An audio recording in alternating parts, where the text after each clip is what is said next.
रात के करीब 1:30 बज रहे थे। घर में बाकी लोग गहरी नींद में सो रहे थे, मगर अपने कमरे में मैं जगा हुआ अपने मोबाइल पर इंस्टाग्राम रील्स स्क्रॉल कर रहा था, मीम्स देख रहा था। तभी एक अननोन नंबर से कॉल आई। मुझे समझ नहीं आया कि दोस्तों के सिवा इतनी रात को आखिर कौन कॉल कर सकता है।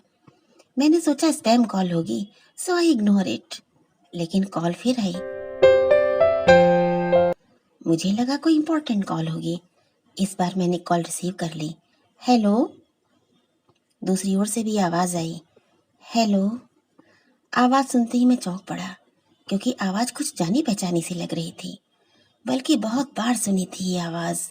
बेहद खूबसूरत रेशमी मखमली आवाज। ये आवाज तो अचानक मेरी आंखों के सामने अतीत का एक बादल छा गया और उसमें यादों की बिजलियां चमकने लगी। उन बिजलियों में मेरे दिल पर लगे तमाम जख्म नजर आने लगे। उसकी आवाज सुनने के बाद सूख चुके जख्म एक बार फिर ताजा हो गए थे। डिस्टर्ब तो नहीं किया मैंने तुम्हें? वो खूबसूरत आवाज पूछ रही थी। मुझे रिप्लाई करने में वक्त लगा, क्योंकि दिल में कश्मकश सी चलने लगी थी कि उससे बोलूं या ना बोलूं। कुछ समझ नहीं आ रहा था। मेरे दिमाग में सवालों का एक बवंडर घूमने लगा कि आखिर क्यों आज ऐसे अचानक कितने सालों बाद इसे मेरी याद आ गई। क्यों आई हो? मैंने पूछना चाहा, पर पूछ न सका।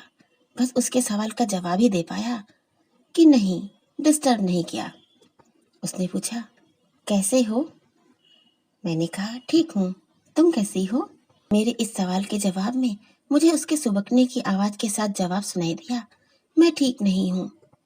अब मैं और भी ज्यादा कंफ्यूज हो गया कि ये क्या हो रहा है। इतने सालों के बाद आधी रात को कॉल आती है और रोया जा रहा है।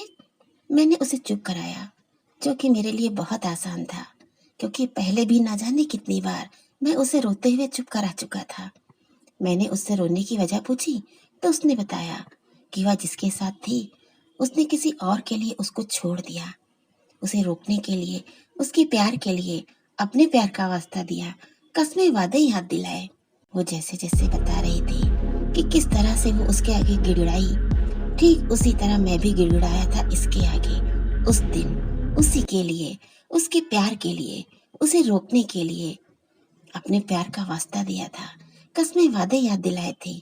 और जिस तरह इस लड़के की ओर उस लड़के ने मुड़कर नहीं देखा, उसी तरह उसने भी नहीं मुड़कर देखा था मुझे। उस दिन मेरी आंखों में सिर्फ आंसू थे, मगर आज मेरी आंखों में आंसू थे और होठों पर मुस्कुराहट कि किसी के कर्मों की सजा उसे बखूबी मिली है।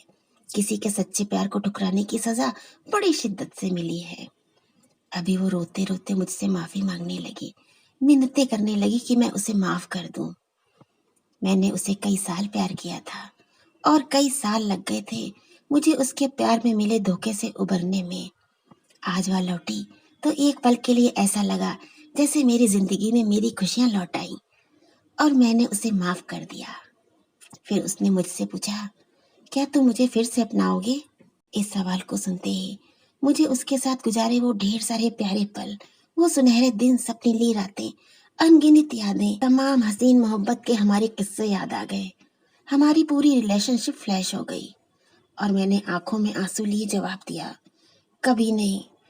मैं तुम्हारे किए के लिए तुम्हें माफ तो कर सकता हूँ, पर तुम्हारे जैसे इंसान को दोबारा अपनाने की भूल कभी जिंदगी में नहीं कर सकता। जो भी जख्म तुमने मुझे दिए, वह आंसू जो तुम्हारी याद में हर रात, दिन, महीने, सालों तक मैंने बहाए, वो कैसे भूल जाऊं? वह दर्द जो तुमने दिया, उसे कैसे भूल जाऊं?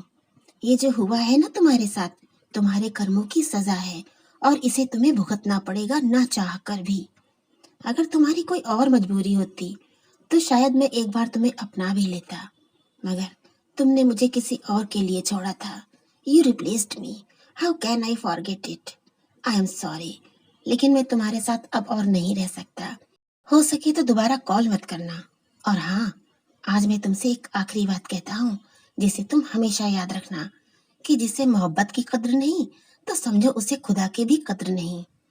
इतना कहते ही मैंने फोन रख दिया। ये पहली बार था जब मैंने उसको ना कहा था। मुझे रोना तो बहुत आया और मैं रोया भी, पर अच्छी कह लो या बुरी, मेरी एक आदत है कि मैं गलतियां दोहराने की भूल नहीं करता। दोस्तों, जिंदगी में कुछ ऐसे फैसले लेने होते हैं जब आपको दिल नहीं दिमाग से काम लेना पड़ता है, क्योंकि दिल अक्सर बहका देता है पर दिमाग सब जानता है, सही गलत सब कुछ जानता है। लेकिन दिल दिल तो बच्चा है जी, है ना? आपको कहानी कैसी लगी कमेंट बॉक्स में जरूर बताइएगा।